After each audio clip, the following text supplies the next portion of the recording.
Desde niña tuve bien claro lo que yo quería estudiar, no quería quedarme en el pueblo. Desde niña le decía a mi mamá, ni sueñe que me voy a casar aquí. O sea, era mucho trabajo. Por eso yo veía eso, no, es que yo no quiero esta vida, yo quiero otra. De hecho me casé, pero no era mi sueño. Y después capté cosas raras de él. Antes de conocerme, se drogaba. Y retomó las drogas. Nos volcamos. El camión se sale de la carretera. Nunca sentí nada. Nunca escuché gritos ni nada. El doctor me vio y dijo, urge amputar ese brazo. Advertencia. Este contenido puede incluir lenguaje fuerte, imágenes sensibles y opiniones expresadas exclusivamente por las personas entrevistadas.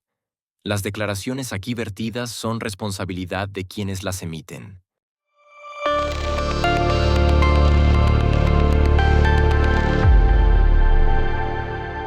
¿Qué tal, amigos? Bienvenidos a un podcast más de Tu Historia. Todos tenemos una historia que debe ser contada. Recuerden que aquí es tu voz, tu verdad y es tu podcast. Y el día de hoy nos encontramos con una gran invitada que es Edelmira Salazar. Bienvenida. Muchas gracias y gracias por esta invitación.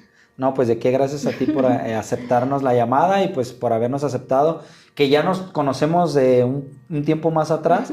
Y ya habíamos platicado un poquito de esto, digo, antes de que comenzáramos con este proyecto, pero se me hizo interesante invitarte y pues que vengas a contarnos tu historia. No, pues muchas gracias y pues estoy a sus órdenes. Gracias. ¿Cómo te encuentras el día de hoy? Platícame un poquito. Pues bien, voy aquí llegando de viaje de Michoacán, que es mucho frío, y a disfrutar ahora lo calientito, pero pues bien, súper contenta de estar aquí. De estar aquí en Estados Unidos.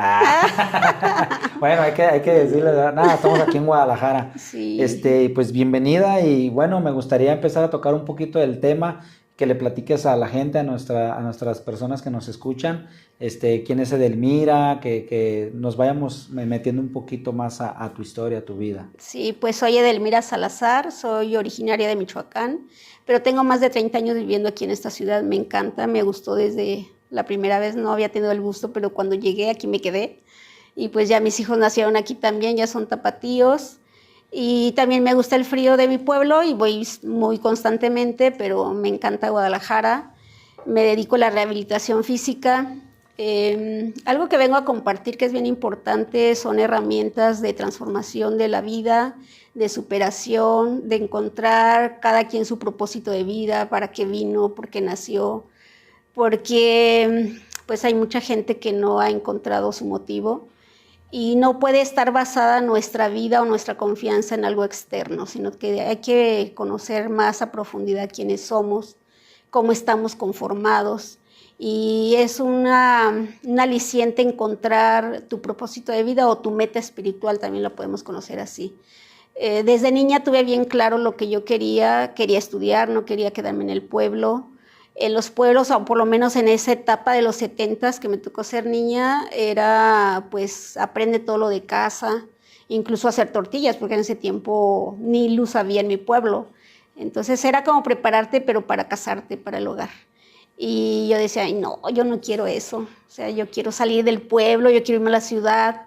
¿Creías que eras diferente desde que estabas allí? Sí. O sea, en el pueblo, pero a ver, me platicas de los 70, sí, pues recordemos que en ese tiempo los padres o los abuelos todavía eran más estrictos, y como dices, era prepararte para casarte, para ser la mujer de casa que era en esos tiempos, que así debería de ser en ese tiempo, o era lo que se llevaba a cabo, ¿no? Era como el patrón. Así es, y aunque ahora es tan sonado el maltrato intrafamiliar o el maltrato a la mujer, pues siempre ha existido, ¿no? Es que pues nunca se decía nada, o no había tantos medios de comunicación como ahora para dar a conocer que el maltrato de esto, de fulana, de esta, en todos los ámbitos, no nada más los que somos de pueblo, no todo el mundo, toda mujer. Es eso, por las redes sociales es que el día de hoy se conoce más el maltrato, desde a la persona más débil, o a un animalito, o algún niño.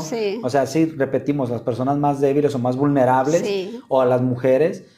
Es por eso que se entera hoy en día y se hacen más protestas por esta situación, que las redes sociales ya respaldan lo que sucede realmente. Pero como dices, eso viene desde años atrás, y antes nada más pues se sabía de vecinos o de gente conocida o muy cercano. Y en el pueblo era visto como lo más normal, que si te casabas y tu marido te pegaba, pues te aguantas porque ese es tu marido. O sea, todo lo que tu marido te haga, te aguantas, ¿no? Y por eso decían que duraban tantos años las parejas juntas y decían, ¿cómo era que duraban tantos? Pues porque sí, pues eso es lo que hemos visto en las familias grandes, por lo menos donde yo vengo, y las familias de los pueblos, de mi pueblo en general, sí en particular, pues esa es la trayectoria. Mi mamá vivió más de 70 años con el mismo esposo, o sea, vivió casada con mi papá más de 70 años. Mis hermanas pues siguen casadas aunque les den, o sea, pues sí se han aguantado. Eso es los paradigmas de una familia que uno va ¿Y recuerdas a Edelmira de niña que me platicas que no creías tú o no te gustaría haber sido la niña que estaba hecha para estar en casa, para ser ama de casa, para obedecer a un hombre? ¿Por qué creías que tú eras diferente o qué te llamaba la atención a ser diferente? Porque, como tú dijiste ahorita, muy estrictos los papás, muy autoritarios. Entonces el mío sí fue así y nos amenazaba cuando íbamos a la escuela y decían, no se van a dejar de nadie. El bullying siempre ha existido, aunque no sabíamos que era con ese término. Pero mi papá sí nos decía, nada más se dejan en la escuela. Y así aquí les va a ir con lazo, con cable, con un leño, con lo primero, ¿no? Porque ¿Sufriste violencia por parte de tu papá? No, nunca. Nada más amenaza. No, más bien aprendí de mis hermanos. Okay. De ver. ¿Eras la más chica o qué posición tienes? De 11 hermanos soy la 10.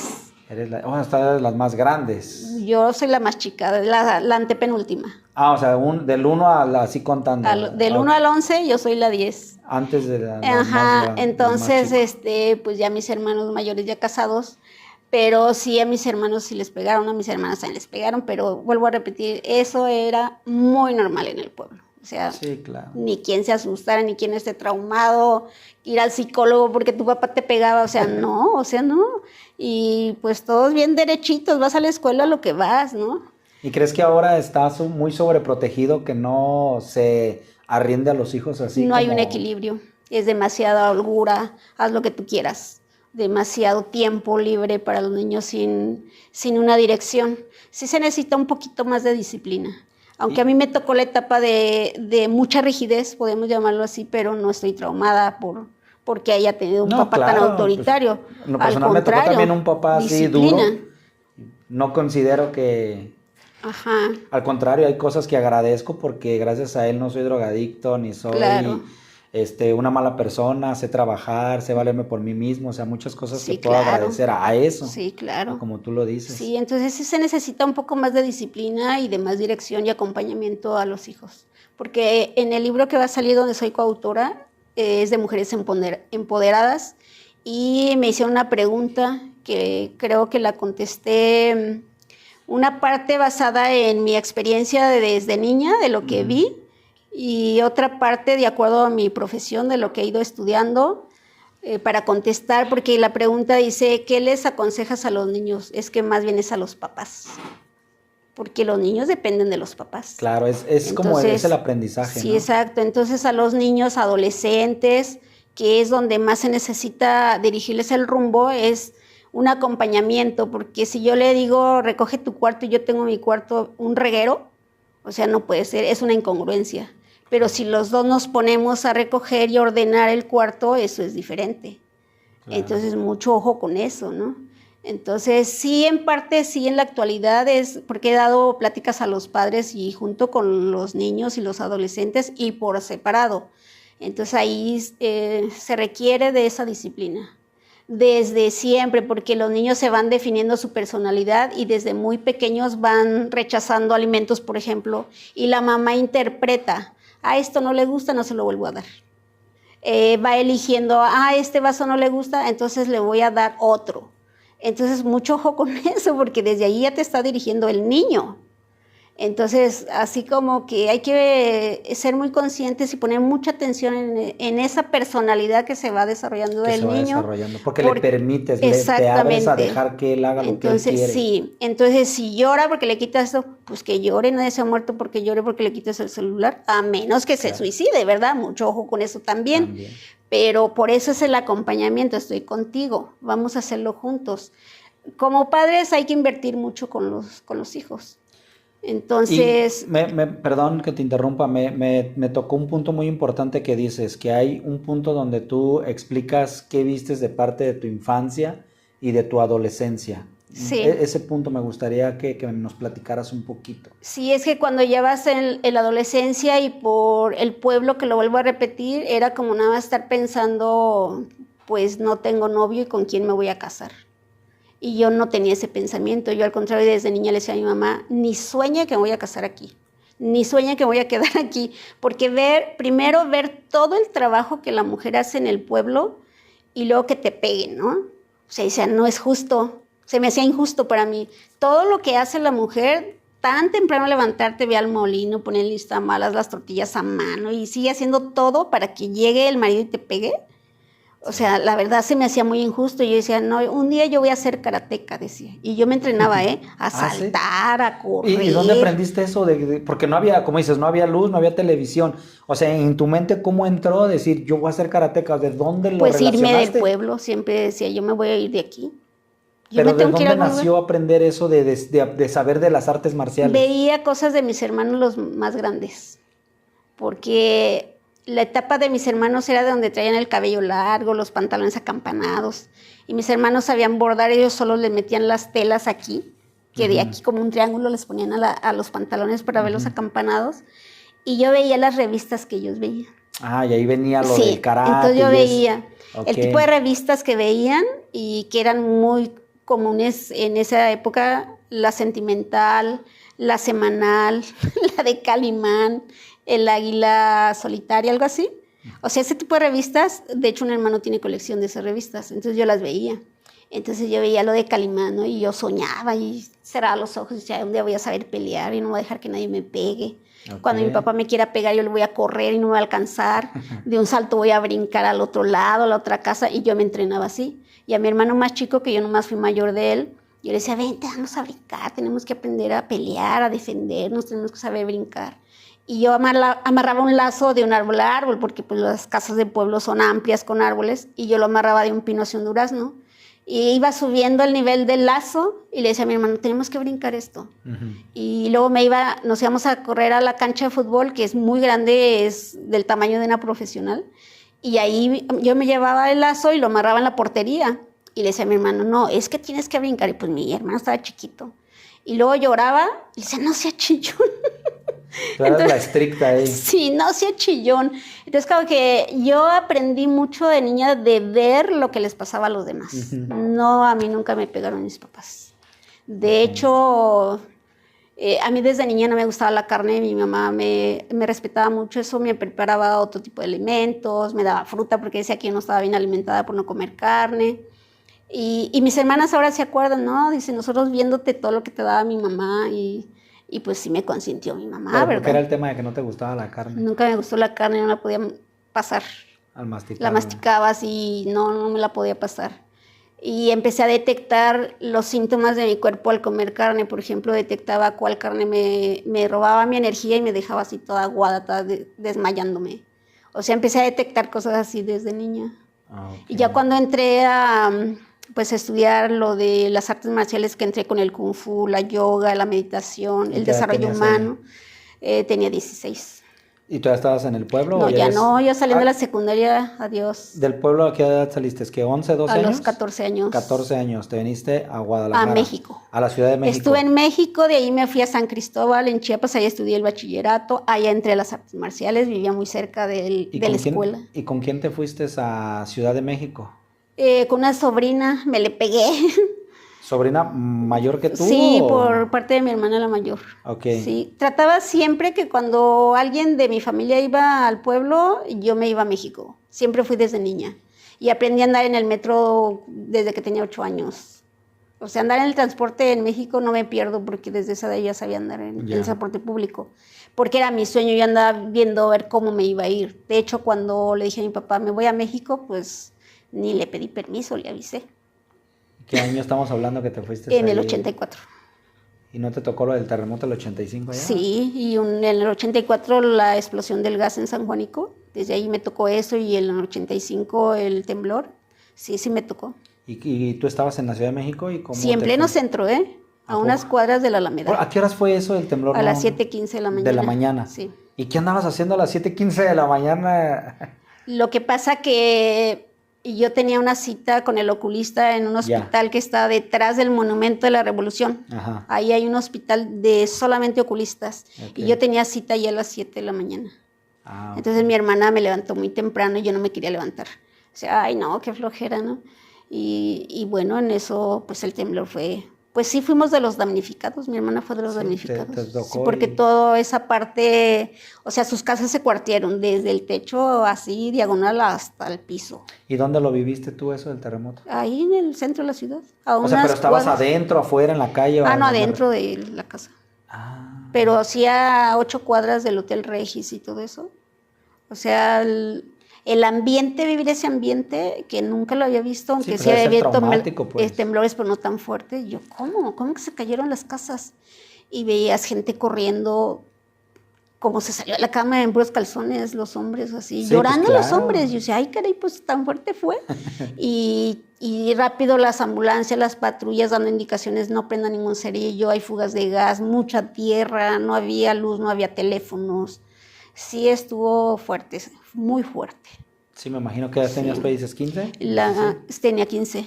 Y los militares nos llevaban el desayuno, la comida, la cena, no podías prender nada de estufa ni nada. No. Porque había muchos riesgos. Y no había ni luz ni nada. No había nada. En la ciudad vivir en la oscuridad. Me imagino, bueno, estabas acostumbrada por parte de vivir en rancho, pero en la ciudad creo que es diferente, ¿no? Te sientes más vulnerable. Pero también ves la necesidad que dices, cómo es importante la luz, cómo es importante el agua, porque para todo lo necesitas. Claro. Porque ahí es donde empiezas a valorar, ¿no? Bueno, en el pueblo, cuando ya después de que ya hubo luz, entonces se van creando necesidades. Claro. Veas a la ciudad y ves que es una necesidad tener la luz eléctrica, tener gas, tener el agua, porque en el pueblo pues no, pues con leña, cocinar todo con leña. Sí. O sea, prender la leñita temprano, ir a carrear el agua. Y por la leña, ir a lavar al río, bañate en el río. Y aprovechar el amanecer y meterte antes del oscurecer. Claro, así es. De hecho, a la fecha ya vas al pueblo y te acuestas bien temprano, porque se oscurece muy temprano. Sí. Esa caray, apenas son las 9 y ya estoy en la cama. Y aquí en la ciudad no, es totalmente diferente. ¿Y hasta qué edad estuviste ahí en Ciudad de México, dices? Estuve unos años, no me gustó la prepa ahí, me salí. Y luego ya tenía 2 hermanos viviendo en San Cristóbal, que ya fallecieron los 2, ahorita llegó a ese punto, porque de 11 hermanos ya nada más quedamos 6. De 11. De 11. Y pues ya le escribí a uno de mis hermanos que vivía en San Cristóbal, le digo, me quiero ir para allá, no me gusta estar aquí, no me siento a gusto y sí quiero seguir estudiando, pero no aquí. Y ya él me mandó para el pasaje y me fui sola. Esa sí era la primera vez que yo viajaba sola, fíjate. Tan lejos de México a San Cristóbal, que en ese tiempo te hacías 16 o 18 horas en autobús. No, pues es muchísimo. Y hacía muy pocas escalas, se paraba en Oaxaca y en Tuxtla Gutiérrez era todo. Y ya. Y hasta San Cristóbal. Y es la primera vez que viajé sola. ¿Y allá te fuiste con tu hermano? Allá sí, con mis hermanos, 2 hermanos. Tuyo. Uno que ya estaba casado y otro soltero. Y por eso entré allá al bachillerato. Fue una etapa muy bonita donde tuve mucho aprendizaje. También en México aprendí muchas cosas, varios oficios por mis sobrinas mayores que yo, a tejer, a hacer macramé, a hacer muchas cosas que mis sobrinas hacían y a mí me gustaba aprender todo. Yo soy de veo y aprendo, o sea, tengo mucha esa facilidad. Okay. Y ya en San Cristóbal, pues estuve en la Cruz Roja de voluntaria, que me encantó mucho, hice mi servicio social de análisis clínicos en la Cruz Roja, porque mi prepa fue con carrera técnica y me gustó mucho estar en la Cruz Roja y fui voluntaria y me aventé en la carrera de socorrismo y me quedé más de 3 años en la Cruz Roja. Ahí. Sí. Allá en San Cristóbal. Allá en San Cristóbal terminó el bachillerato y el sueño, como San Cristóbal en ese tiempo era una ciudad pequeña, el sueño es venir aquí a estudiar, pero nadie tiene la posibilidad económica de que sus papás la manden, bueno, en ese tiempo. Los apoyaran para venir a estudiar aquí, la mayoría se iba a Puebla y estudiar la carrera que te encuentres, porque no es la que tú quieres, ¿no? Claro. Sino las posibilidades que tengan. Y yo decidí venirme hasta acá sin conocer a nadie, sin dinero, nada más hasta la central. ¿Qué edad tenías cuando te viniste a Guadalajara? Pues ahí ya estaba un poco más grande, porque como estuve unos años en México y me salí de la prepa, entonces ya tenía 22. Ya, pues Sí. ya eras una joven. Ya. Sí, pero mira, gracias a Dios nunca me ha pasado nada. Así como Porque lo ya habías ve uno. aprendido el karate Sí, y sí, todo. claro, pues ya sabía. ¿Estuviste aprendiendo todavía karate Sí. desde que estabas en Ciudad de No, México? sí. Eso? O sea, ¿te No, metiste a escuelas o algo? Fíjate que empecé, pero la verdadera escuela que encontré y que de ahí me quedé fue allá en San Cristóbal. Allá. Sí, el Kung Fu. Kung Fu. Porque anduve así como probando en varias cosas, ¿eh? Yo andaba en una búsqueda de una transformación de niña. Decía, no, yo no creo que el ser humano, no solo la mujer, el ser humano haya nacido para estar sufriendo. Siempre yo me decía eso. O sea, ¿para qué nacimos los seres humanos? ¿A qué venimos a esta vida?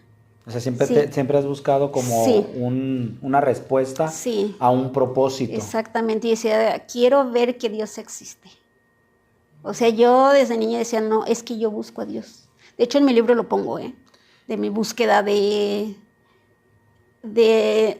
solución al sufrimiento. ¿Y de qué manera encontraste a Dios? Por el desarrollo humano primero, porque en el desarrollo humano aprendes cómo está constituido el ser humano, cómo Dios formó un ser, no un cuerpo. Cómo está constituido el ser humano por un cuerpo físico, por un cuerpo mental y un cuerpo espiritual. Pero dentro de esos 3 cuerpos hay otras instancias y se relacionan todas. Uh-huh. Y así vas comprendiendo cómo está formada una personalidad y cómo está formada tu área espiritual. Y empiezas a trabajar en el área espiritual dentro de lo que fue el desarrollo humano. Y allí empiezo a ver cómo captar a Dios, no cómo creer.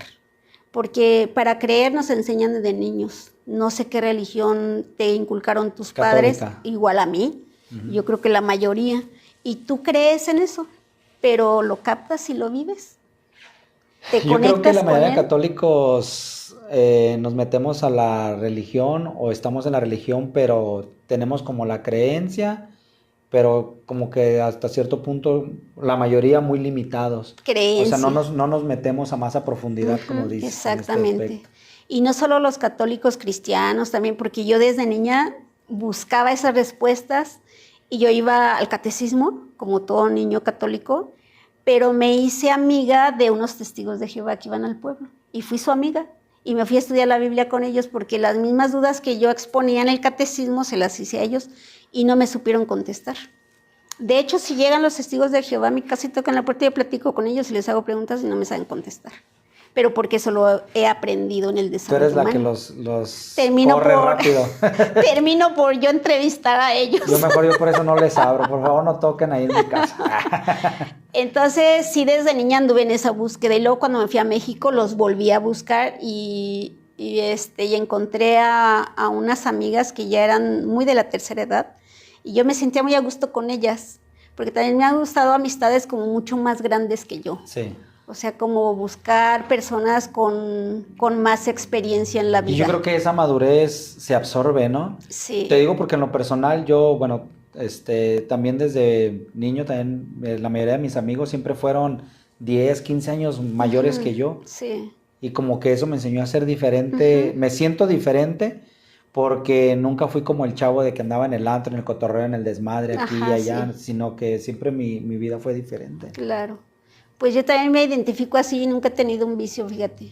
Qué bueno. Que invitaciones sí, pero siempre he tenido bien firme lo que yo quería. No, pero yo creo que, o sea, invitaciones te van a sobrar para todo, sí. Pero yo creo que es el valor de cada persona y la educación que te muestran y sobre todo el quererte a ti, ¿no? Sí. Y ya eso es decisión de cada quien, nadie te obliga a nada. Así es. Yo mencioné en mi libro que tus sueños y tus metas deben de ser mucho más fuertes que cualquier tentación y te lo tienes que estar repitiendo. Y todos los días estar trabajando en esa meta, en ese objetivo que tú tienes, y hasta que lo logres. Le decía yo a una de mis hermanas, no, es que es chillona. Le digo, pues llorando hazlo, así. O sea, ¿qué crees que yo nunca he sentido dolor o qué? No, claro, pues somos y humanos. Entonces, no, pues es una emoción natural, inherente al ser humano, pero aún con dudas y llorando, lo tienes que estar haciendo. También se vale darse un descanso, pero no descanses tanto, porque te va a ganar la inercia. O sea, rápido acciona. Porque también la persona de mucha fe es de mucha acción. Claro. Porque la fe nomás, ay, sí, tengo fe en que me llegará. No, es que no te va a llegar del cielo. O sí, las personas que te van a ayudar para lograr tus metas. Tienes que estar bien bien listo para ver esas señales, ¿no? Claro. Tienes que ser sensible a ello.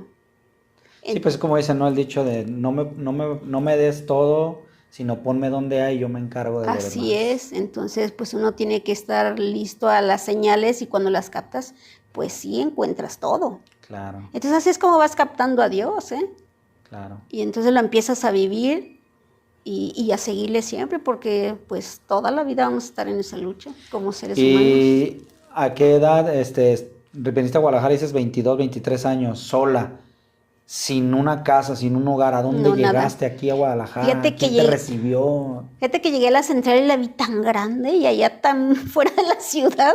Imagínate, en el 92 todo por ahí no estaba tan poblado como todavía ahorita. Era medio solo, porque bueno, yo en lo personal nací en el 89, no recuerdo mucho esa época, pero recuerdo más o menos como de que yo tenía 5 o 6 años y la ciudad todavía eran espacios muy limitados y no estaba tan crecida. Sí, pues. Sí, yo conocí México, que es una ciudad enorme, y vengo aquí y digo, ay no, pero es que esta central es enorme.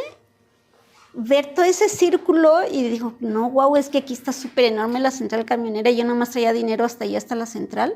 Y era nomás la vieja, ¿no? La que existía. No, la nueva, sí, pero yo llegué a la central nueva. Ah, ya estaba la nueva. Sí, en el año 92 ya estaba. Ya está, no, yo no. Yo llegué el 6 de enero del año 92, por eso se me hizo enorme la central. No, la central vieja está bien chiquitita, ni la de México está tan chiquita, porque la de México es pequeña, ¿eh? La central del norte. Ah, sí, Sí, ahí, esa es pequeña, norte, pero aquí la central nueva no, es enorme. Entonces llego ahí y entre pláticas había escuchado de una prima.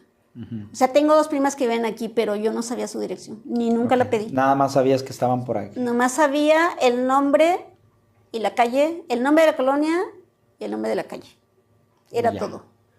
Entonces salgo al área de los taxis y le pregunto, ¿cuánto me cobra por llevarme a Santa Margarita? Imagínate, yo no sabía dónde era Santa Margarita, imagínate hasta Zapopan, sí, claro, de polo a polo. Entonces, en ese tiempo, y se me hizo caro el transporte público aquí, y dije, no, wow, es que yo no traigo ese dinero. Yo creía. ¿Qué estaba el transporte público en ese tiempo? El taxi me cobraba en ese tiempo 32 pesos, y se me hizo mucho dinero. Era mucho. Y yo traía 17 pesos. Ajá. Dije, no, es que, le digo, uy, no, y todavía el taxista me dijo, ¿cuánto trae? Le digo, no, es que yo nomás traigo 17 pesos.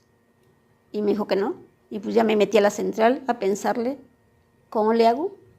Y estaba así, y se metió después como de, ¿qué serían? Unos 40 minutos, entró un señor ya de edad avanzada y me dice, yo te llevo por los 17 pesos que traes. Era taxista.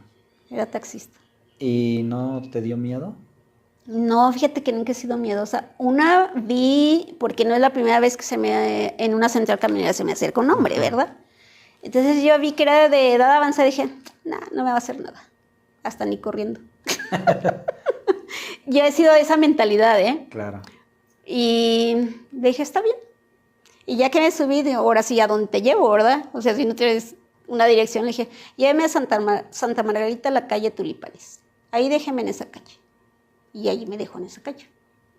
En la avenida principal de Santa Margarita y en la calle de Tulipanes. Y ya ahí me dejó. Y le llegué de sorpresa a la prima. ¿Pero cómo diste con la casa? ¿Cómo diste con...? Yo creo que por... ¿Anduviste investigando, preguntando dónde Sí, pregunté. vivía? Sí, pregunté. Hasta que llegué a la casa de mi prima. Porque pues en ese tiempo me imagino que las colonias eran también más reducidas, más pequeñas. Y también en la cuadra donde tú vives, todo el mundo nos conocemos. Digo, por lo menos en la cuadra donde yo vivo, bueno, a raíz del accidente tal la colonia me conoce, pero ahí tal la cuadra sí nos conocemos. Pero así fue como encontré yo a mi prima aquí. ¿Y qué le dijiste? Hola. Y ¿sí te conoció, pues, le sorprendí muchísimo. No, claro que sí, siempre pues hemos tenido una relación cercana, pero no al grado de que llegue a tu casa, ¿verdad? Y menos sin ser invitada. Después reacciono, digo, ay, qué vergüenza. Te autoinvitaste. Llegar a una casa donde no te han invitado y menos a quedarte a vivir, pues. Sí, claro. No, sí hablo de eso en mi libro porque pues sí la padecí un poco, Claro. Lo menciono en el sentido de que hay muchos estudiantes que abandonan su carrera porque sus papás no les ayudan. Y yo desde que me salí de la casa nunca les pedí nada a mis papás. Yo me salí con esa idea de que si me voy es una boca menos y quiero que no trabajen tanto. Porque, y ser autosuficiente, ¿no? Sí, porque el trabajo del campo es muy pesado. Mi papá se levantaba a oscuras a darles de comer a los caballos a las 4 de la mañana. Les echaba el maíz a los caballos para que cuando él se levantara ya estaban desayunados los caballos para irse al cerro hasta que se hace de noche. O sea, ese es el trabajo del campo. Sí, claro. Y ahora que están los productores, yo sé lo que es la producción, yo sé lo que cuesta el maíz porque mis papás sembraban maíz, las hojas de los tamales, bueno, yo sé todo el trabajo que es del campo. Claro. Mis papás todo el tiempo se dedicaron a eso y lo mal pagado que hacen. Sí. Entonces, o sea, todo eso no lo se valora, ¿verdad? Sí, no se valora. Es mucho trabajo, la espera, los cuidados, o sea, no tienes la menor idea de todo el trabajo de lo que es el maíz. Mis papás sembraban frijol. Bueno, ¿qué te puedo platicar? Sí. Por eso yo decía, no, es que yo me voy a ir para que mis papás ya no trabajen tanto.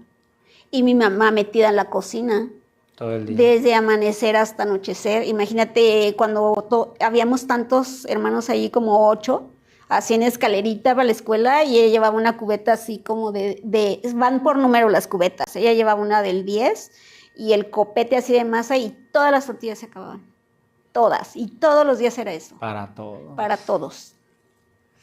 O sea, era mucho trabajo. Por eso yo veía eso, no, es que yo no quiero esta vida. Yo quiero otra. ¿Y a qué edad conoces el amor? ¿Ya cuando llegaste acá a Guadalajara o lo conociste en otro lado? Yo creo que sí antes, pero no era mi prioridad. De hecho, nunca fue mi prioridad.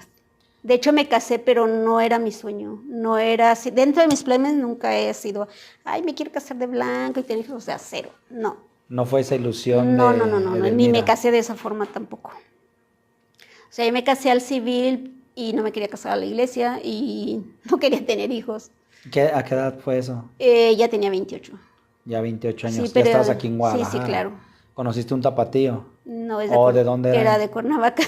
¿Y qué andaba haciendo por acá también? Pues también se vino igual que yo. Órale. Sí, aquí nos conocimos y aquí fue todo el romance, pero ay, sí me pones a pensar y lo he pensado mucho porque no he estado tan abierta a eso por lo mismo de, no voy a generalizar de los hombres, pero por lo menos mis hermanos, que fueron 6, que solo me queda un hermano hombre, y mi papá, más primos, más tíos, más vecinos. Digo, ay, no. Sí tengo algo mucho que trabajar todavía en esa área. ¿Y ese hombre fue el padre de tus hijos? Sí, es el padre de mis hijos. Y bueno, ya te separaste de él, pero ¿fue un buen hombre, un mal hombre? ¿Cómo te fue con él en esa relación? Pues de todo. Primero, pues sí me ganó, sí logró que me enamorara, ¿verdad? Por eso pues vivimos juntos, nos casamos, sí nacieron mis hijos, hubo etapas bonitas. Yo creo que no voy a mencionar que es feo porque ni hay nada negativo, porque todo es una oportunidad para tu transformación. Pero en algún porque momento aprendes mucho. ¿Él te llegó a tratar mal en algún momento? No. O sea, lo que tú no querías, que me decías desde niña, tú no querías ser la mujer de casa, atender a una familia, a un hombre, estar encerrada todo el día en la casa y soportar golpes. O sea, ¿viviste esa parte o no viviste nada de eso, no? No, era una jaula de oro. Porque después fui hilando muchas cosas de cuando fuimos novios y que cuando no nos veíamos un fin de semana, porque más bien me conoció y yo lo hice que entrara a todas las disciplinas que yo practico. O sea, él tenía su vida normal, lo conocí en el trabajo donde yo llegué a trabajar y allí nos conocimos, y fuimos amigos un buen tiempo. Pero nada de que, ay, voy a hacer algo de él, no, cero. Entonces, pero cuando ya empezamos a ser novios y eso, que ya nos fuimos conociendo y vi cosas medias raras que nunca vi algo anormal, pero digo, bueno, pues lo estoy conociendo. Y entró a todas las disciplinas como yo, se hizo pues nuestro alumno, luego llegó a ser profesor de yoga, muy buen profesor de yoga.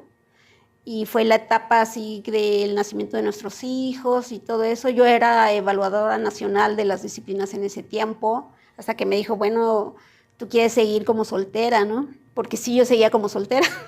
Okay. Entonces ya, hacerme reaccionar a que ella tenía que cumplir también más todavía lo del matrimonio, porque sí andaba yo mucho fuera. Y tuve así como, empecé a detener todas mis actividades que tenía.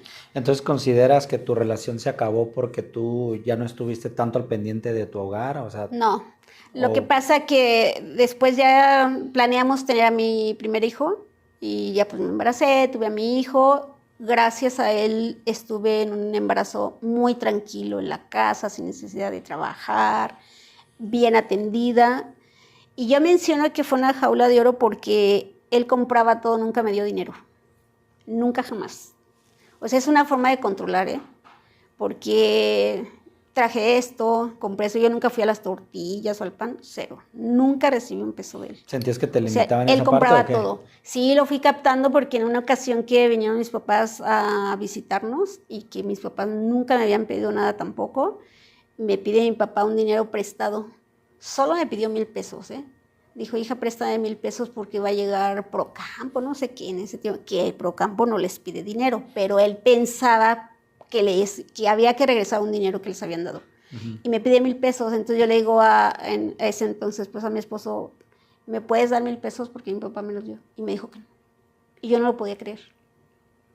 O sea, yo estaba muy cómoda porque pues él compraba todo. Yo no necesito ir a comprar nada. Estoy bien a gusto aquí. Y sí, o sea, ¿qué me dura a mí el quehacer? Si tú apenas hacer todo desde niña, o sea, cero, eso no era ningún conflicto para mí. Pero me negó 1,000 pesos para mis papás. Y yo trágame tierra, yo por dentro sentí bien caliente, te lo juro, y dice, ¿qué le digo a mi papá? O sea, ¿cómo le voy a decir que no? Si sabe que sí tenemos, pero pues él, ahí entendí que él, no yo. Sí. Y pues que le agarro el dinero. Y se lo di a mi papá y dije, prefiero quedar bien con mi papá. O sea, nunca les he dado así dinero a mis papás. Y pues no sabes. ¿Y ahí se empezó a desgastar esa relación? Fue como el inicio del desgaste. Ahí empecé a captar. Te empezaste dije, como ya a dar cuenta de que sí, esa es una forma te de controlar de alguna manera ciertas cosas y te limitaba. Y lo fui cachando así. Después se fue intensificando y después capté cosas raras de él. ¿Por ejemplo? En una ocasión no llegó a dormir y llegó, yo me preocupé muchísimo y un amigo me dice, le hablo a las 2 de la mañana, no, es que Gerardo no ha llegado. Dice, no te preocupes porque cuando les pasa algo, inmediatamente avisan. A algún familiar o a ti. Siempre buscan la forma de avisar que algo les pasó. Así que él va a estar bien. Y pues relájate, sé que es difícil lo que te estoy diciendo, pero tú relájate. Y yo dije, tiene razón. Llega hasta los 2 días medio raro. Y eso relacioné de los fines de semana en que no nos veíamos cuando éramos novios. Porque si en algún fin de semana no nos veíamos, el domingo en la tarde me buscaba y llegaba enfermo. Llegaba medio raro, con inhaladores como cuando estás constipado. Ajá. O sea, de Vic. Ajá, ¿no? sí. Ese tipo de cosas. Lo vi así. Dije, esto es algo raro. Cuando se mete al baño, le esculqué el pantalón y le encuentro una receta de un amigo que era doctor. Y ahí decía lo que tenía que consumir de medicinas. Entonces, antes de conocerme, se drogaba. Y retomó las drogas. Y le daba, era como medicamento controlado. Para que no se dieran cuenta lo que hacía. Pero con eso él se drogaba, o sea, con medicamento controlado, que es muy fuerte. Sí, y entonces empecé a notar eso y dije, algo está sucediendo aquí. Y empecé a cacharlo. Y después eso se fue como más constante, como que cada mes. Y caray, como que cada mes. Y empezaba yo a preguntarle, oye, ¿qué está pasando? Y se enojaba. No me quieras voltear la tortilla, yo no soy ninguna tontita, ¿eh? Él se sentía agredido. No me vas a engañar. Entonces así fue pasando hasta que descubrí que se drogaba y luego ya se drogaba en la casa. ¿Ya delante de ti? No delante de mí, se escondía en el baño. Okay. Y de ahí no salía. Pues decía, pues ya sabe, pues ya. ¿Para qué me voy tan lejos? Fíjate que es que yo, todo de drogas yo lo desconozco. Sí, claro. Dentro de las clases de desarrollo humano se dan clases de eso, pero no se profundiza ni en síntomas, ni en cómo se ve la persona, o sea, nada de eso. ¿Pero recuerdas qué cosas eran? O sea, ¿qué medicamentos eran? No me acuerdo, pero le tomé fotos y luego le tomaba fotos a los medicamentos. Lo que se me quedó muy marcado es que yo decía, ¿por qué cuando él se mete al baño huele a azúcar quemado? O sea, yo me preguntaba, como vivíamos en medio de 2 talleres mecánicos, yo decía, ¿por qué huele azúcar quemada? Entonces era como que el famoso, como el tipo cristal o cosas de algo esas, así. ¿no? Digo, no sé qué tan nuevo, tan viejo sea eso, pero puedo pensar porque es de lo que más como lo que es la piedra base, sí. El cristal o esas cosas. O la marihuana, pero la marihuana es muy escandalosa. No, después pregunté y era piedra. Piedra. Porque empecé a investigar. Y luego fui a un centro de rehabilitación y el encargado de ahí, el que era director, me explicó muchas cosas que yo pues no desconocía todo eso. Pero yo sí lo veía raro. Y cuando se me acercaba yo sentía así como un rechazo. Y le veía los ojos y decía, no, es que captaba yo muchas cosas. Como muy sumidos. Y los ojos muy diferentes y sus actitudes bien diferentes. Y empecé a preguntar, y no, pues pasa esto y corres mucho riesgo, tus hijos y tú. Yo luego empecé a acostar a mis hijos conmigo y a empezar a desvelarme. Yo así me aventé 2 años, ¿eh? Por miedo a que te fuera a hacer algo mientras dormías. Sí, claro, porque estaba drogado. Y empecé a preguntar y a los que sabían al respecto y no me orientaron muchísimo. Y luego hasta que terminé con un abogado y le digo, oiga, fíjese que pasa esto, me quiero divorciar. No, y usted corre mucho riesgo porque él no se va a salir de su casa. Y también el director del centro de rehabilitación me dijo, él no se va a salir de su casa, ¿eh? Vas a terminar por salirte tú. Y yo decía, ¿por qué me voy a salir yo y mis hijos? No, pues sí terminé por salirme yo, por riesgos. Porque, o sea, tú te saliste y lo dejaste y él siguió consumiendo. Él siguió, de hecho nos divorciamos y ni en cuenta, yo creo. O sea, llegaba con lentes oscuros, raros, o sea, pues conozco muy bien las actitudes de él cuando estaba drogado. ¿Y ahorita a la fecha sabes de él o ya no sabes nada de él? No, sí sé, porque mis hijos sí lo siguen viendo. Pero él sigue siendo igual. No, ya no. ¿Ya cambió, se anexó o algo así? Que yo sepa, no. No, porque de hecho me explicaron los del centro de rehabilitación que, dice, por la edad que tiene, porque ya tenía más de 50, dice, por la edad ellos pueden dejarlo un tiempo y otra vez regresan. Dice, ya se sintió tranquilo contigo. ¿Cuántos años tiene que se casaron? Yo le dije, pues tantos años tenemos juntos y casados.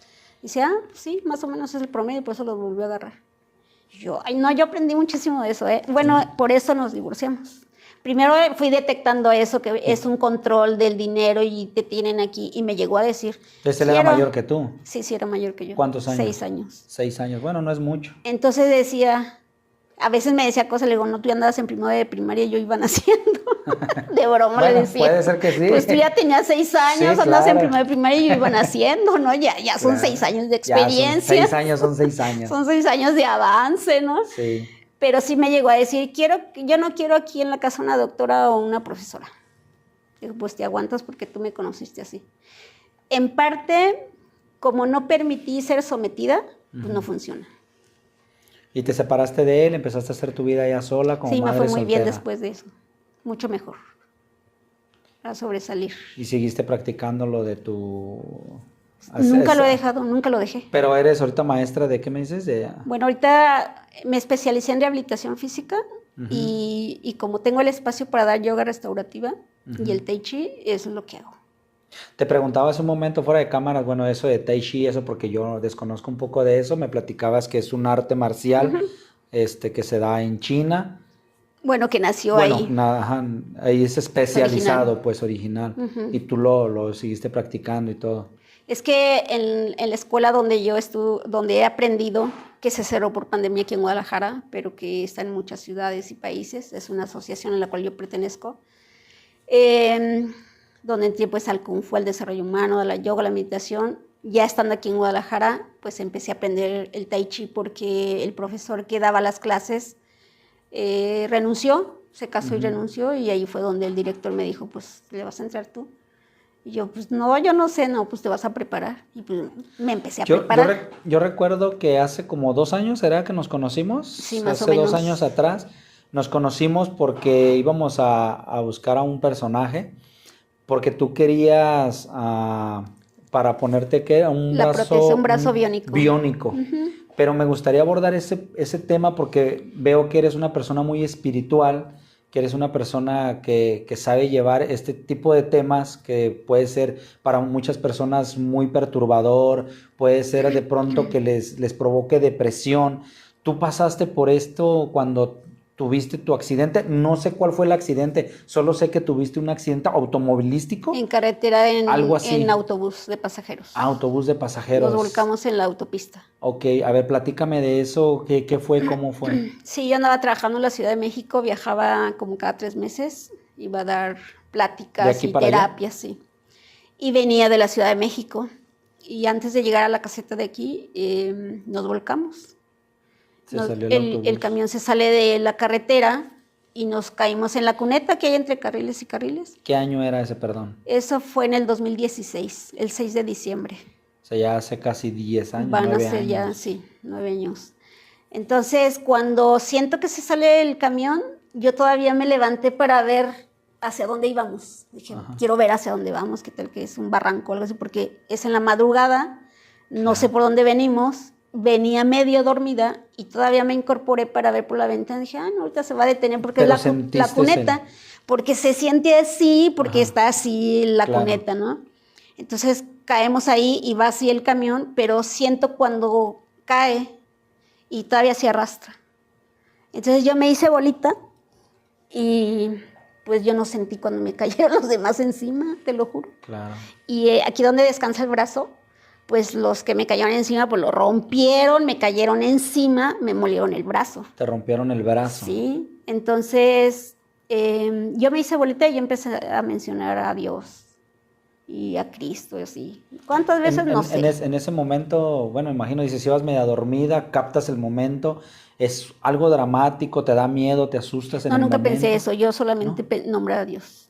Porque dentro del desarrollo humano aprendes mucho y una de los aprendizajes así, cuando te sientas en peligro, no importa qué peligro sea, es que lo menciones. Que tu pensamiento sea dirigido hacia él. Es una forma de tener más confianza de la fe que tienes. Nunca sentí nada, nunca escuché gritos ni nada. Nada más para que te des cuenta. Porque la gente iba dormida, me imagino, ¿no? Nada más para que te des cuenta de eso, la mayoría dormidos. Sí. Entonces, cuando ya regreso en sí, así como a ser consciente qué pasó, pues ya la mayoría se habían bajado, solo estaban 2 personas ahí conmigo y el que iba sentado junto a mí. ¿Y sentiste que en algún momento puede ser que estuviste como noqueada de algún golpe o algo y estuviste como pues traía golpes en la cabeza, pero fue como en automático, yo sentí luego en la boca. Ajá. O sea, me toqué como entumido los dientes. Sí, de pronto un golpe y estuviste como noqueada. Sí, todas las mandíbulas las sentía entumidas, pero son segundos, porque inmediatamente me fui al brazo, como si me dijeran, es tu brazo, y no lo encontré. Entonces empiezo a buscarlo, porque pues yo ya había estado en la Cruz Roja, entonces dije, me atiendo, que de hecho pues me atendí sola. Entonces no lo encuentro y me incorporo y lo siento colgando. No sé de qué estaba colgando, pero lo siento pesado. Entonces yo traía una chamarra sobrepuesta nada más, traía suéter así y la chamarra me la puse encima. Entonces hago cabestrillo así, con la manga de la chamarra y la encajo y así atoré mi brazo. Pero nunca se me ocurrió ver, aparte era media luz nada más. Y ya los señores que estaban ahí pues ya vieron que me levanté y todo y me bajé sola del camión y veo todo el tiradero de gente, de todo lo que había sucedido. Y veo al chofer que lo tienen recostado lleno de sangre. Todo este lado lleno de sangre y veo una chica tirada por allá y digo, ¿pero qué pasó? Y esa chica, porque está hasta aquellos carriles que se había salido por la ventana. O sea, sí fue muy fuerte, nadie falleció, pero ya después que leí el expediente, pues una señora perdió las 2 piernas, esa chica que se fracturó cadera, columna y cráneo, que no iba a volver a caminar, un muchacho que perdió el ojo izquierdo, qué pena porque estaba joven, puras cosas así de pérdidas, ¿eh?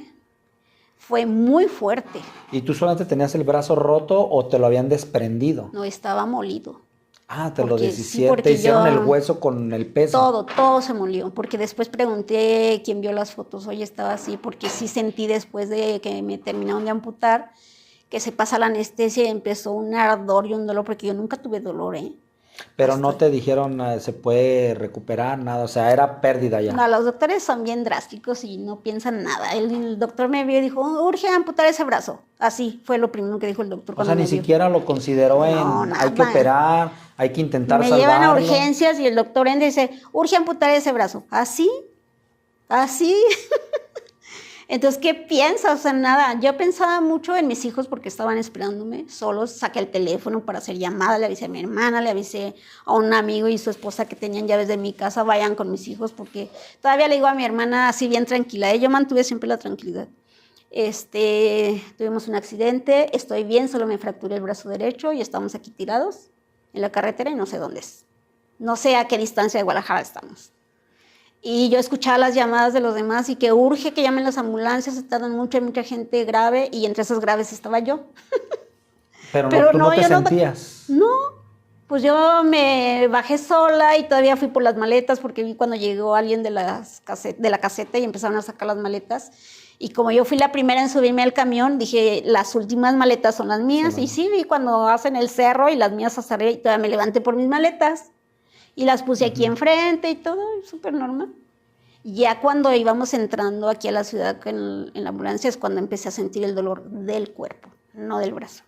Porque ya el movimiento así de un bache o de que frenaba para un tope, ay no, ya no aguantaba el dolor, pero del cuerpo, todo el cuerpo. Ajá, el brazo no, sino el cuerpo, el brazo eran no, como los todo golpes. el cuerpo. Y le digo al paramédico, le digo, dile al chofer que por favor lo más lento posible porque me duele horrible cuando frena. Es todo lo que le decía yo al paramédico. Y ya cuando llegamos al hospital, pues ya estaba ahí inmóvil, que ya no me podía mover, ya se me había entiesado todo el cuerpo. Y ese fue el primer comentario del doctor. O sea, no te diagnosticó, no sacó radiografías, no nada. No, súper cruel porque luego pues con tijeras empiezan y así me mostraba la ropa. Roja de sangre, pero así. ¿Y tú consideras que sí era para eso, para amputar el brazo? Pues como me dicen de las fotos, pues sí. O sea, ¿estás consciente que no sí había nada que hacer? Sí pregunté, oye, muchos vieron las fotos, no nada más mi hermana. O sea, mucha gente que conozco aquí porque yo aquí no tengo familiares. ¿Tú no viste las fotos? No quise. No quise porque pues no quería, bueno, no pensé tener como en esa eso, el imagen trauma, así, exacto. Que de hecho una vez mi abogado dijo, si es necesario que vea las fotos, lo va a tener que hacer en los juzgados, porque seguimos en juicio, ¿eh?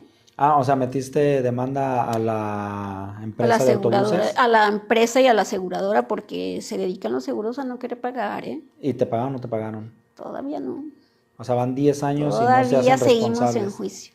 ¿A poco? Apenas hemos ganado un juicio. Después de 10 años. Y no me querían atender en el hospital tampoco. ¿Pero qué consideran que fue? ¿Fue un problema del autobús? ¿El chofer se quedó dormido? Se quedó dormido el chofer. Ok. Y fue una problemática en el hospital porque cuando llegamos al hospital no me querían atender. Y yo me di cuenta que no me querían atender porque el doctor me dice, un familiar a quien le vamos a avisar. Entonces de memoria yo nunca perdí el conocimiento ya después de eso. Le digo de memoria el teléfono de mi hermana. Cuando el doctor le habla a mi hermana y le pide 50,000 pesos para empezar a atenderme, al mismo tiempo la enfermera se me acercó y me dijo, Delmira, necesitamos 5,000 pesos para atenderte. Cuando el doctor le está pidiendo 50,000 a mi hermana. Y yo capté y dije, no, ya sé por dónde va esto. Y luego después de eso, entra el Ministerio Público. Dice, tienes que firmar el desistimiento porque si no, no te vamos a atender. Así me dijeron. Y yo sé cómo se maneja eso por la Cruz Roja, porque cuando ya no ve las ambulancias, sé dónde va involucrado el Ministerio Público. Y ahí yo los corrí y les abrí la conciencia. No es una corrida de que los maltratara y que dijéramos, no. Yo les dije, yo soy madre sola, mis hijos dependen de mí. ¿Ustedes harían eso con sus mujeres? ¿Con sus mamás? ¿Ustedes están conscientes de lo que es ser madre sola y sacar adelante a sus hijos? Y en las condiciones en las que me encuentro. Y no dijeron nada y se fueron. 2 veces hablaron conmigo. El accidente fue como a las 5 y hasta la 1 de la tarde porque vi el reloj cuando entré a Rayos X. A Rayos X apenas. Ahí vi la hora. Eran la 1:20. Todas esas horas aguanté. Con dolor. La primera audiencia que tuvimos en la Conducef, que no me ayudó la Conducef, aunque el director de ese entonces, que no sé ahorita quién sea, en las noticias dijo que me iban a ayudar y pues no fue así. Y ahí el abogado de la aseguradora dijo que la indicación era que no me atendieran para que me muriera porque salía más barato morirme que quedar viva. Así lo dijo ahí en mi cara. ¿A poco? Sí, ahí en la Conducef. Y la Conducef hizo a favor de ellos todo. Perdimos un año de tiempo esperando a que la conducir me ayudara. Así se portan. ¿Y cómo fue ese proceso para ti después de la pérdida de tu brazo, después de toda esta problemática? O sea, al inicio, ¿cómo tú llevaste esto? Fíjate que por ser una mujer de mucha fe en Dios, y que en ese momento pues yo me enfoqué en Él, nunca ha habido un reclamo para Dios o para alguien. Siempre decía, solo quiero entender qué está pasando y que me pongas enfrente a lo que me voy a dedicar. Dios, tú sabes que mis hijos están conmigo, ¿qué voy a hacer de aquí en adelante? Uh-huh. Siempre fue eso. Y no necesité el psicólogo. Sí me mandaron al DIF, sí fui, pero no necesité el psicólogo. ¿Tú consideraste que no? No me hicieron un estudio y me dijeron que no. Sí. Pero es por toda la trayectoria que yo tengo del desarrollo humano, de lo de la transformación, de la fe en Dios, de conocer y vivir a Dios, sí, claro, de las disciplinas, porque eso me ayudó para pues rápidamente aprender a escribir con la izquierda. Yo tuve el accidente un martes y el jueves yo estaba haciendo ejercicio de pie. Yo me levanté. 3 mangueras conectadas en este brazo. Ah, estando ahí en el hospital. En el hospital, sí. Estuve 19 días hospitalizada. Es que los doctores, así como te cuento que cortaron mi ropa con tijeras que me la mostraban como banderas ahí llenas, o sea, es lo más cruel que pueden hacer con un paciente. Claro. Es lo más, llegó el momento. Porque te meten cosas en la cabeza. Llegó el momento que le dije al traumatólogo, no es que a usted no le enseñaron nada de ética. Digo, yo estuve en la Cruz Roja y no se hace eso con ningún paciente. ¿Cómo puede ser tan cruel? Y se me quedó viendo así. Le digo, no, es que usted cero ética. O sea, ¿cómo puedes decirle a alguien que acaba de tener un accidente y que no sabe cómo está y que él lo diga, voy a amputar el brazo y que me esté enseñando mi ropa como bandera de cómo quedé? O sea, no, ¿quién hace eso? Pues ellos. O sea, y tal la problemática, pues, llamé a las cámaras de Televisa que me ayudaran. Le digo a mi hermana por teléfono, dile que le hablara a una amiga para que fuera y tomara mi teléfono y que le llamaran a Televisa porque no me querían atender. Le digo, yo sé por dónde van, no me van a atender. Y por eso me atendieron. Dice el doctor, como a los 2 días, dice, Edelmira, quiero que pares las cámaras, ya que nos dejen en paz, porque sabes que sí te he atendido. Le digo, pues sí, después de que llegaron las cámaras, sí. Porque entrevistaron a varios lesionados, a mi hermana, a mi abogado. Estuvieron varios ahí. Sí.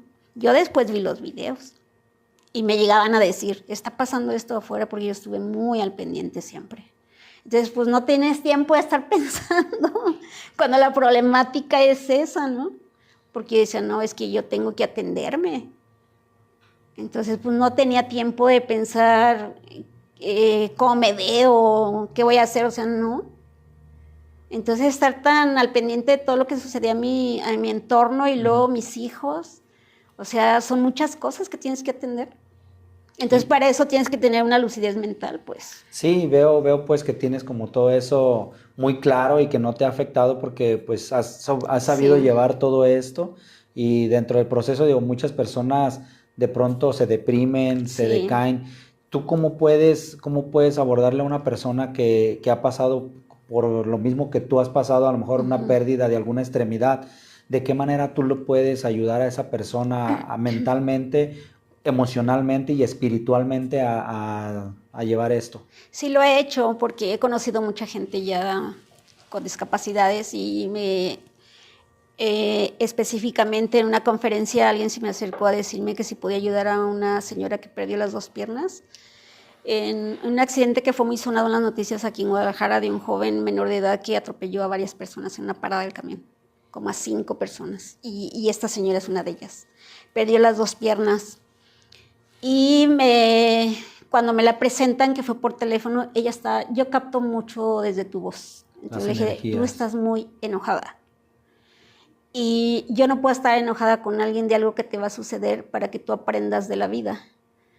Porque si tú tienes claro tu propósito de vida y todo lo que vamos a vivir en el transcurso, no sabes qué te vas a presentar. Entonces tienes que estar preparado en el desarrollo de habilidades, de los valores que tú has desarrollado y que más por desarrollar. Esas habilidades y valores que tenemos todos que desarrollar es para asomarnos un poquitito a la luz de una virtud, porque esas son las fuerzas interiores. Uh-huh. Si tú lo basas a tu entorno, eso es sufrimiento y decepción, Cuando tú pones tu perspectiva en alguien de afuera, todo está en tu interior, en esa conexión y unión con Dios, lo que tú has aprendido. Entonces, todos debemos desarrollar esas habilidades y valores para asomarnos a las virtudes, pero tenemos que tener bien claro y no estar confundidos. Entonces yo le decía a esta chica, primero tienes que respirar profundo, le enseñé a respirar, relaja la mente para poder pensar, y los terapeutas, porque ya nadie la quería atender, no tienen la culpa de lo que te sucedió a ti. Nadie tiene la culpa. Es una experiencia que tienes que vivir para ser más fuerte, y si tú sales victoriosa de esto, puedes ayudar a otras personas. Y yo le decía mucho a Dios, ayúdame a salir victoriosa de esto. O sea, porque solo tú sabes qué me espera. Claro. Y empecé a trabajar de lo mismo que hacía. O sea, cuando me llamaron para dar un taller de Tai Chi, dije, ¿cómo? ¿Yo voy a dar Tai Chi? O sea, yo me propuse a los 3 meses empezar a trabajar otra vez, porque dije, ahorita tengo mucha gente a mi alrededor, pero esa gente se va a ir alejando. Yo lo tengo que enfrentar, y hubo un compañero en ese entonces que me dijo, ahorita estás muy acompañada, pero hazte la idea de que tú sola tienes que salir. Y dije, sí es cierto, así tengo que salir. ¿Y has sentido alguna diferencia de eso que te ha limitado, o todo es igual, todo tan normal? No, porque de hecho, como yo doy rehabilitación, sí, claro, y me he topado con muchas personas que no pueden hacer lo que yo puedo hacer. Le digo, es que sí puedes, estás viendo que yo lo puedo hacer. Claro. Está aquí. Claro. Entonces entendí que la discapacidad no es física, viene de la mente. Porque hay mucha gente que por pensar mal se enferma. Claro. Pues puedes andar pensando bien. Porque eso es lo que atraes. Esa es la vibración, la que tú tienes acá, y tu ambiente es ese. Claro. Estás en esa vibración y eso es lo que atraes. Entonces tienes que cambiar de pensamiento, de vibración. La mente y los pensamientos se educan. La emoción también. La emoción es solo un intermediario entre este físico y la mente. Pero le decía a una alumna ayer, el miedo está de aquí para adentro, no de aquí para afuera. El miedo no anda como el aire, ¿eh? No. Porque tiene miedo a dar un paso, que le estoy enseñando cómo hacerlo. Digo, no te concentres en el miedo, concéntrate en la fuerza de la pierna. Concéntrate en la respiración, es una alumna de Tai Chi. No te concentres en el miedo, porque no vas a poder. Porque el miedo hace que las piernas se debiliten, hace que tiembles, o hace que quieras orinar. El miedo se manifiesta de muchas formas, se te seca la boca. ¿De qué forma reacciona tu cuerpo con el miedo? Es una emoción, sí, pero no le des rienda suelta al miedo. Concéntrate en lo otro, en lo positivo. Platícame un poquito de ese libro. Dices que ya tienes algunos libros que has escrito. Platícame para que de alguna manera la gente que nos ve puedan buscar tu libro, puedan leerlo, invitarlos, porque platicábamos también eso. No estamos tan asociados la mayoría, creo, y me incluyo, a leer un libro. Sí leo yo limitadamente, pero no todos lo hacen con esa frecuencia. Hay unos que somos más audibles por lo personal, pero ¿de qué manera les puedes invitar a que, dónde lo pueden encontrar, cómo se llama, en qué manera? Sí, mi libro se llama Los límites están en tu mente y se encuentra en Amazon. Es mi editorial. Este libro lo escribo con todo lo que estoy mencionando y más, porque doy herramientas que puedes utilizar ante cualquier situación difícil. Porque para cada quien las vivencias difíciles es porque no está preparado para enfrentarlas, pero ese es el momento de desarrollar la fortaleza interior, la voluntad. Entonces me extiendo mucho en ello. No es muy grueso, son más de 200 hojas, pero son unos capítulos que voy pausada desde mi niñez. Hablo mucho más de la niñez, de todo lo que vivimos ahí, de las vivencias en el pueblo, en la ciudad cuando llegué a la ciudad. Hablo de la etapa del matrimonio, sin mencionar quién es mi esposo, pero hablo del matrimonio, del esposo, lo que aprendí en el matrimonio, de esta experiencia que puede ser muy dura y que ha sido dura, porque sí tuve el momento de vivir un duelo y de despedirme de mi brazo, porque di infinidad de clases con este brazo, di muchas terapias con este brazo. Claro. O sea, todo lo que puedes hacer con el brazo. ¿Y qué fue lo primero que enfrenté? Que dices, ah, caray, ¿cómo le hago? Partir un limón, porque es circular. Sí. O sea, aprendí a escribir en el hospital, sí, pero no es difícil. Aprender a escribir con la izquierda. Pero parte un limón, sí. Parte una cebolla, parte un jitomate. Amárrate las agujetas con una sola mano. Sí. Abróchate un pantalón con una sola mano. O sea, te reto a eso. Sí, es muy ¿sí? Limitado, claro. Cuando me quiero lavar los dientes y que con una mano tomas el cepillo y con la otra la pasta, a ver, claro. Ese es otro reto. A ver, ¿cuántas veces te has lavado los dientes sin pensar en eso? Claro. O tu mente en otro lado y ni te das cuenta cuando le pusiste la pasta al cepillo. O sea, es lo primero que empiezo a enfrentar y a reflexionar. Me concentro y ¿cómo le hago? ¿Cómo voy a partir este limón? Que fue la primera vez que me quedé sola en la casa ya fuera del hospital y que me quedé sola y que dije, voy a hacer una sopa pero le quiero poner limón. ¿Cómo parto el limón? Claro. Ahí empiezo a enfrentar los retos del día a día. Que ya no tienes un brazo. Claro. Y todo ha sido de concentración, porque la respuesta me llega muy rápido. No es de que, ay, me deprimí días para aprender a partir un limón o cómo bañarme o cómo poner la pasta al cepillo. No, es rápido. Por eso hablo de entrenar la mente.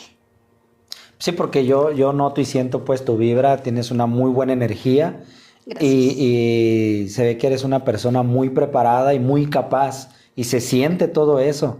La forma en cómo te expresas, cómo hablas, lo que pides tú. Gracias. Entonces, se siente, se nota, pues. Cuando estaba en el hospital, o bueno, en la etapa del accidente, yo estaba estudiando la licenciatura en teología y la especialidad en consejería familiar. Eso me llamó la atención después del divorcio.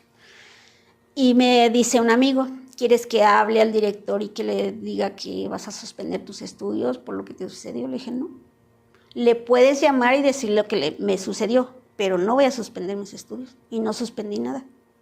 Lo único que pedí una prórroga fue que por ser teología yo llevaba en ese momento la materia de griego y que se me hizo muy difícil y es mucha escritura. Y ahí sí fue donde me comuniqué directamente con el profesor para decirle que me diera tiempo porque tenía que escribir mucho en griego y yo estaba aprendiendo a escribir, pero no me sentía, me cansaba y se me calambraban los dedos. Es que todavía no llevabas el ritmo que lleva un brazo del otro, o sea, y así como tú dices ahorita de la lectura, pues tampoco escribimos, ¿ya? O sea, ya no haces cartas, todo lo hace el celular, le editas. O hasta le dices, ¿qué decir? Para evitarte estar ahí escribiendo. Entonces tampoco ya no escribimos tanto, pues. Nos hemos vuelto muy dependientes de la tecnología y nos ha ido llevando a eso. Entonces ahí sí fue donde yo pedí permiso un mes. Dije, un mes. Y ya puedo escribir más rápido. Y sí me dio el mes. Sí. Y seguí normal mis estudios. Seguí todo normal. Pero hay algo muy importante también, la nutrición, que también hablo mucho de la nutrición ante cualquier situación difícil, ¿eh? Tiene mucho que ver, y el ejercicio. El ejercicio. Porque una de mis hermanas que estuvo aquí un mes conmigo y que ella subía despacito para ver cómo estaba yo, porque la conozco y sé que llegaba despacito para cacharme a ver en qué me encontraba, si llorando o haciendo qué. Siempre me encontró haciendo ejercicio, siempre. Sí. Fíjate que yo he leído eso de que, bueno, el sistema circulatorio funciona de la manera que es por medio del corazón, bombea la sangre. Sí. Pero el sistema linfático no tiene una bomba, ese lo activas haciendo ejercicio. Y el sistema linfático es el que suelta todas las células, los glóbulos blancos, perdón, para defenderte de las enfermedades. Pero si no lo activas, si eres una persona que está acostada, que no hace ejercicio, que no hace nada, no está activo. Entonces las enfermedades te llegan más rápido. Pero si de alguna manera haces ejercicio, está activo y te mantienes sano, te mantienes fuerte. Sí, es una herramienta muy buena, pero también igual para la mente. Vuelvo otra vez a la mente y al área espiritual, porque si no te mueves y no haces que fluya lo que tú estás mencionando y la oxigenación que necesita las vías respiratorias, el cerebro, o sea, ¿cómo le haces, verdad? Entonces, la nutrición y el ejercicio es lo básico para esa oxigenación y para esa fluidez de lo circulatorio, pero también el estado de ánimo. Sí. Entonces, como activas energías, entonces tu estado de ánimo se eleva. Entonces, la energía la elevas, la activas, porque tenemos meridianos que están en el cuerpo vital y que ese cuerpo vital es el que le da vida a este físico, porque este cuerpo físico es como esta ropa que traemos. O sea, el físico es la ropa del cuerpo vital, pero todo viene de ese cuerpo vital, ese es el que le da vida a este cuerpo físico. Uh-huh. Entonces, por todo eso que yo sé, le digo a mi hermana, sienta la cama, porque es de hospital y hay que moverla, porque me voy a levantar. Y cuando me levanto a hacer ejercicio, y estoy haciendo ejercicio, y entra el doctor y me ve de pie y dice, ¿cómo? ¿Estás haciendo ejercicio? Le digo, sí. Y ya me levanté, quiero moverme. Porque también pensaba, si me quedo más tiempo aquí, yo sé cómo se maneja el doctor, porque pues te digo, estoy en la Cruz Roja. Tienes que comer y tienes que hacer del baño. O sea, porque no te van a dar permiso de salir si no comes y no haces del baño. Porque tiene mucho que ver los intestinos, claro. ¿Verdad? Dije, no, yo me tengo que levantar y empecé a trabajar la circulación y las articulaciones de los pies, el otro, las rodillas, a tirar patadas. Y en eso estaba cuando entró el doctor. Y se sorprende. Entonces, de ahí no dejé de hacer ejercicio. Por eso ya en la casa, que me costaba subir y bajar escaleras, pero que lo tengo que lograr. Sí. Pues a mí... Adaptarte a lo nuevo.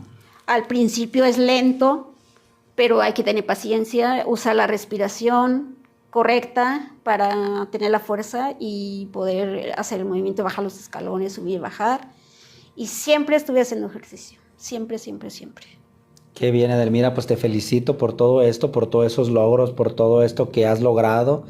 Y me gustaría buscar tu libro, me interesa, me gustaría Gracias. Buscarlo. Igual ahorita me dejas por ahí datos. Sí, claro que sí. Y invitar a todas las personas a que lean este libro, que de alguna manera aprendan a cómo sobrellevar, cómo sobresalir de todas estas cosas y buscar dentro del cuerpo solamente físico, buscar también lo espiritual, encontrar a Dios tan importante que es para la vida de todos los seres humanos. Y tantas cosas que nos platicas que son muy, muy, muy importantes. Y sí me llama mucho la atención muchas cosas tan interesantes que tienes. Es que precisamente la fortaleza interior viene de ahí, de cómo mantener la unión con Dios, una comunión con Dios. Porque la mayoría de la gente lo busca afuera. Sí está afuera, pero lo más importante es que lo sientas que está dentro. Porque afuera pues está en toda la naturaleza. Sí. Toda la manifestación de Dios está afuera. Pues este planeta ya estaba cuando todos llegamos. Sí. Toda la naturaleza ya estaba cuando llegamos. Tantas generaciones y vidas y el agua, todo eso ya estaba, nosotros no hicimos nada, ¿no? Entonces venimos a utilizar todo lo que hay en este planeta y en todo eso está Dios. Sí. Pero encuéntralo adentro. Claro. Porque tanta búsqueda afuera que no lo vemos. Sí.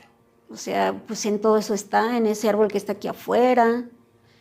Pero ¿por qué no lo ves? ¿Por qué no lo sientes? Si Dios está en esa persona que no te cae bien. Sí. También ahí está. Donde quiera. En donde quiera está. Entonces, aprender a verlo y a sentirlo, captarlo de verdad, esa es la verdadera voluntad y la fortaleza interior. Sí. Pues muchas gracias por habernos acompañado. Si algo que le quieras decir a nuestra comunidad, a la gente que nos escucha, que nos ve. Pues que sigan tu canal y que sigan viendo estas historias porque siempre tenemos algo nuevo que aprender y aprender de las demás personas. Claro, y que se abran las personas a esto, todos están invitados, esto no es exclusivo para nadie, esto es para todos. O sea, me refiero a que no es solamente como para, conocido, para un artista, para alguien famoso, no. Cualquier persona que quiera contarnos su historia, que quiera venir a platicarnos de su vida, de su proceso, de todo lo que hayan vivido, que tengan algo que compartir y de qué manera ayudar a otras personas a salir de lo que están pasando, porque todos pasamos por cosas similares, pues vengan, comuníquense con nosotros y aquí vamos a estar. Recuerden que aquí estamos disponibles, es tu historia, todos tenemos una historia que debe ser contada. Gracias por compartirnos tu historia, Edelmira. ¿Es todo? Pues gracias por la invitación y por poder compartir algo de mi vida, porque pues todos tenemos una historia como tú lo mencionas y pues sí, abiertos a contarla y es un desahogo también. Claro. También puede ser una catarsis. Ayudar a alguien más. Sí, exactamente, así es. Claro que sí, amigos. Gracias. Pues muchas gracias, nos despedimos. Mi nombre es Jesús Juárez, Edelmira Salazar. Muchas gracias, nos despedimos, pásenla muy bien.